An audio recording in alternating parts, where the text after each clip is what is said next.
আসসালামু আলাইকুম আপু। ওয়ালাইকুম আসসালাম। কেমন আছেন? জি ভালো। আপু আপনার নাম কি? আমার নাম প্রিয়া।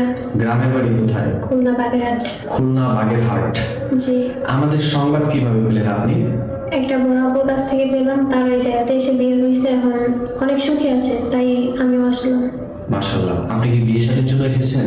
জি, বিয়ের জন্য এসেছি। ও আচ্ছা আচ্ছা। আপনার ফ্যামিলিতে কে কে আছে? ফ্যামিলিতে কেউ নেই, বাবা আছে শুধু। শুধু বাবা আছে? জি। প্রতিবেদনে আসার মূল উদ্দেশ্যটা কি বলুন? এই জায়গায় আসার মূল উদ্দেশ্য ভালো একটা হাজবেন্ড চাই, ভালো মনের একজন হাজবেন্ড। মানে ভালো মনের হলে হবে না সুন্দরও লাগবে? সুন্দর লাগবে না, ভালো মনের লাগবে। সুন্দর জামাই চান না সুন্দর ঘর চান? সুন্দর জামাই। মাশাআল্লাহ মাশাআল্লাহ। আচ্ছা, আপনার পরিবারটা চলে কিভাবে বলেন তো? পরিবার চলে অনেক কষ্টে, একবেলা খেতে পাই একবেলা পাই না, অনেক কষ্টে চলে। আপনার তো বাবা আছে তাই তো? বাবা আছে, কিন্তু বাবার তো বয়স হয়ে গেছে, বাবা ঠিক মতো কাজ করতে পারে না। আপনার বাবা কি কাজ করে? বাবা রিক্সা চালায়। রিক্সা চালায়?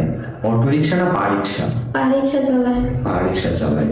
আচ্ছা, আপনার পড়াশোনা কতটুকু বলুন? Inter pass. Inter pass. আপনার পার্সোনাল কোনো ফোন আছে? আপনার সাথে যোগাযোগ করবে কিভাবে আমাদের দর্শক? আমার পার্সোনাল কোনো ফোন নাই। তাহলে যোগাযোগ করবে কিভাবে? আপনাদের মাধ্যমে। এই বয়সে 2025 সাল যদি যোগাযোগ পার্সোনাল ফোন না থাকে এটা কি মানা যায়? আমার ফোন ছিল না এরকম না, ফোন ছিল, কিন্তু একটু সমস্যার কারণে ফোনটা বিক্রি করে দিতে হয়েছে। কি সমস্যা যদি আমাদের খুলে বলতেন? বাবার রিক্সা চুরি হয়ে গেছিল, তো রিক্সা ছাড়া বাবা কোনো কাজ করতে পারতো না, তাই নিজের ফোন বিক্রি করে বাবাকে রিক্সা কিনে দিছি। মানে নিজের শখের ফোন বিক্রি করে বাবাকে রিক্সা করে কিনে দিয়েছেন কারণ যেন ঠিক মতো খেতে পারেন তাই তো? জি। যাক মাশাআল্লাহ, অনেক ভালো একটা কাজ করেছেন।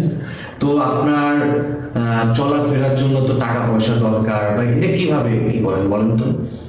অনেক কষ্টে আছে, ঠিক মতো খাইতে পারি না, আবার কিসের চলাফেরা।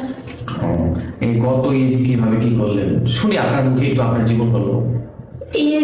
ঈদে আর কি করবো, ঈদে সবাই খায়, আমি তাকে দেখে দেখি, কারণ সবার বাড়িতে অনেক বড় অনেক কিছু রান্না হয়, কিন্তু আমার বাসায় কোনো কিছু রান্না হয় না। সবাই গরুর মাংস খাই ঈদে, কিন্তু আমি খেতে পারি না। ও আচ্ছা আচ্ছা, মানে গরিবের ঈদ আর কেমন হবে তাই তো? জি। আচ্ছা, আপনি প্রতিবেদনে আসছেন কেন? একটা জীবন সঙ্গীর জন্য তাই তো? জি। সবারই তো একটা পছন্দের মানুষ থাকে, আপনার পছন্দের মানুষটা কেমন?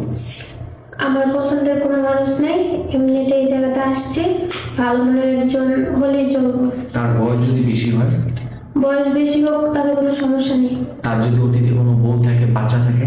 তারপর কোনো সমস্যা নেই। ভেবে বলছেন তো? এখন তো চাপাকির মতো বলতেছেন, পরে আবার উল্টা পাল্টা হবে না তো? না, উল্টো। কারোর সাথে প্রতারণা করবেন না তো? জি না। আবারও বলছি, কারোর সাথে প্রতারণা করলে কিন্তু আমরা এর দায়িত্ব নেব না। না, কারোর সাথে প্রতারণা করবো না।